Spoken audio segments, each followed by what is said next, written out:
Assalamualaikum warahmatullahi wabarakatuh.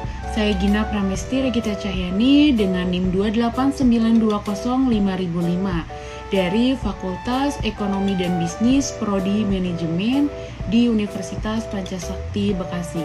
Tujuan dibuatkannya video ini untuk melengkapi ujian akhir semester mata kuliah Pasar Uang dan Modal dengan dosen pengampu Bapak Mulyono.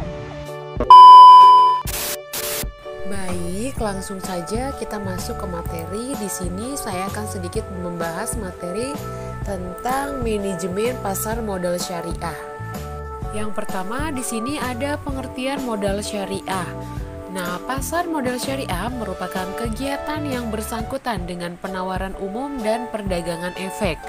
Perusahaan publik yang berkaitan dengan efek yang diterbitkannya, serta lembaga dan profesi yang berkaitan dengan efek yang dijalankannya berdasarkan prinsip syariah. Saham merupakan surat berharga bukti penyertaan modal kepada perusahaan, dan dengan bukti penyertaan tersebut pemegang saham berhak untuk mendapatkan bagian hasil dari usaha perusahaan tersebut. Adapun menurut Swamitra, saham syariah merupakan surat berharga yang mempresentasikan pernyataan modal ke dalam suatu perusahaan. Penyertaan modal dilakukan pada perusahaan-perusahaan yang tidak melanggar prinsip-prinsip syariah. Akad yang berlangsung dalam saham syariah dapat dilakukan dengan akad mudorabah dan musyarakah. Menurut Kurniawan 2008, saham syariah adalah saham-saham yang diterbitkan oleh suatu perusahaan yang memiliki karakteristik sesuai dengan syariah Islam. Selanjutnya ada prinsip investasi pasar modal syariah. Dalam ajaran Islam, kegiatan berinvestasi dapat dikategorikan sebagai kegiatan ekonomi yang termasuk kegiatan muamalah, yaitu suatu kegiatan yang mengatur antara hubungan manusia berdasarkan kaidah fikih. Hukum asal dari kegiatan muamalah adalah mubah atau boleh, yaitu semua kegiatan dalam pola hubungan antar manusia adalah mubah kecuali yang jelas ada larangannya. Berdasarkan Al-Quran, hadis, dan pendapat para ahli fikih, sesuatu yang dilarang atau diharamkannya yaitu sebagai berikut. Yang pertama, haram karena bendanya atau zatnya. Pelarangan kegiatan muamalah ini disebabkan pada benda atau zat yang menjadikan objek dari kegiatan tersebut berdasarkan ketentuan Al-Quran dan hadis. Telah dilarang atau diharamkan benda-benda tersebut antara lain babi, homar, bangkai binatang, dan darah. Yang kedua, haram selain karena bendanya atau zatnya, bukan merupakan benda-benda yang diharamkan karena zatnya, akan tetapi benda tersebut menjadi diharamkan disebabkan adanya unsur tadlis atau tagrir, riba, ikhtiar, dan bayi najas. Yang ketiga, tidak sah akadnya. Benda tersebut menjadi haram disebabkan akad atau perjanjian menjadi dasar atas transaksi tersebut yang dilarang atau diharamkan oleh ajaran Islam.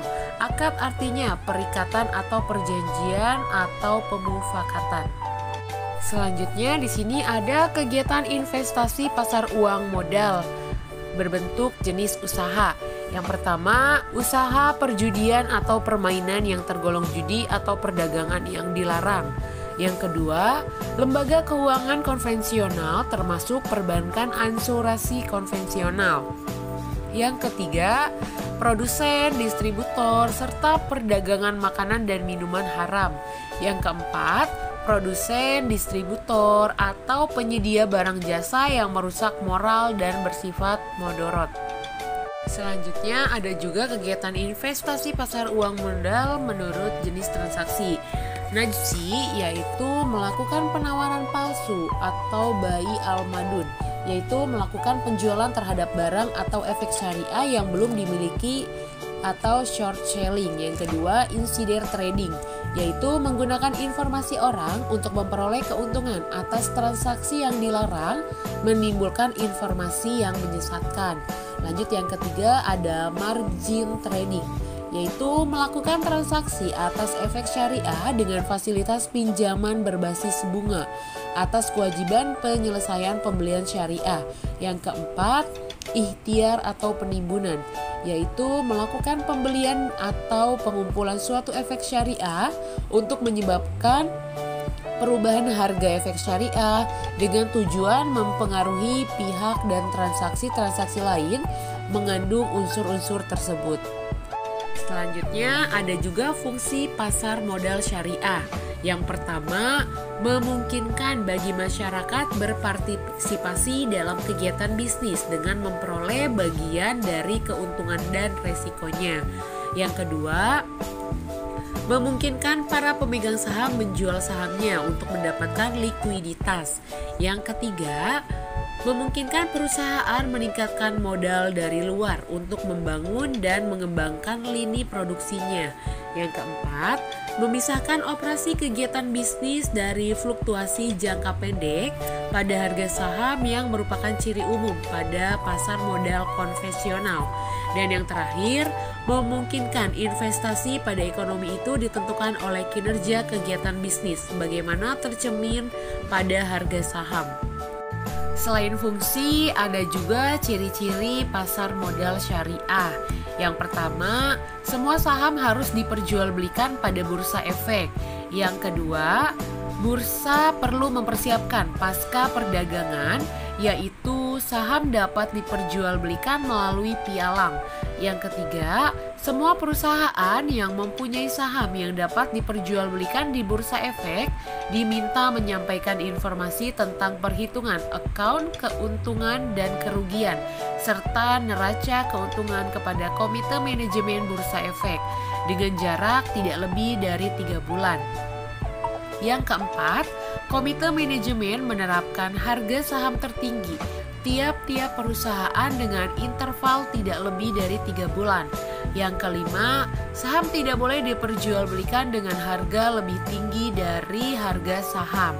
Selanjutnya yang keenam, saham dapat dijual dengan harga di bawah harga saham tertinggi. Yang ketujuh, perdagangan saham seharusnya hanya berlangsung dalam 1 minggu periode perdagangan setelah menentukan harga saham tertinggi.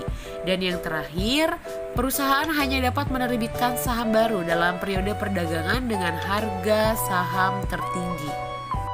Selanjutnya ada juga pihak-pihak yang terlibat dalam pasar modal syariah digital. Yang pertama ada emiten. Emiten adalah badan usaha perseroan terbatas yang menerbitkan saham untuk menambah modal atau menerbitkan obligasi untuk mendapatkan pinjaman kepada para investor di bursa efek. Yang kedua, badan pelaksana pasar modal adalah badan yang mengatur dan mengawasi jalannya pasar modal, termasuk mencoret emiten delisting dari lantai bursa, memberikan sanksi kepada pihak-pihak yang melanggar peraturan pasar modal. Badan ini adalah Badan Pengawas dan Pelaksana Pasar Modal BAPEPAM. Yang ketiga, Bursa Efek. Pada awalnya hanya 2 bursa, yaitu Bursa Efek Jakarta dan Bursa Efek Surabaya sejak Desember 2007. Kedua bursa tersebut digabung pada satu bursa, yaitu Bursa Efek Indonesia. Yang selanjutnya ada produk syariah di pasar modal. Pertama ada saham syariah. Saham syariah merupakan efek berbentuk saham yang tidak bertentangan dengan prinsip syariah di pasar modal. Definisi saham dalam konteks saham syariah merujuk kepada definisi saham pada umumnya yang diatur dalam undang-undang maupun peraturan OJK lainnya. Adapun syarat sebuah saham dikatakan syariah, yang pertama, emiten memiliki kegiatan usaha dan mekanisme transaksi yang sesuai prinsip syariah. Yang kedua, dalam saham syariah akan menggunakan prinsip bagi hasil jual beli dan juga sewa. Yang ketiga, orientasi dari keuntungan dari kegiatan usaha perusahaan untuk dunia dan akhirat. Dan yang terakhir, memiliki dewan pengawas syariah. Dan yang terakhir di sini ada langkah-langkah menjadi investor syariah. Yang pertama, pilihlah perusahaan efek yang punya syariah online trading system. Yang kedua, jangan lupa buka rekening efek syariah. Pastikan telah terkonfirmasi sebagai investor, transfer uang untuk modal awal investasi, serta install SOTS atau Syariah Online Trading System. Yang terakhir, kenali saham syariah yang diinginkan. Selain langkah-langkah, ada juga resiko investasi saham syariah. Yang pertama, capital loss, investor menjual saham lebih rendah dari harga beli. Yang kedua, resiko likuidasi, perusahaan dinyatakan bangkrut oleh pengadilan atau dibubarkan. Yang ketiga, delisting dari bursa, penghapusan pencatatan saham dari bursa oleh Bursa Efek Indonesia. Dan yang terakhir, delisting dari DES. Mungkin cukup sekian materi yang bisa saya sampaikan, kurang dan lebihnya mohon maaf. Terima kasih. Wassalamualaikum warahmatullahi wabarakatuh.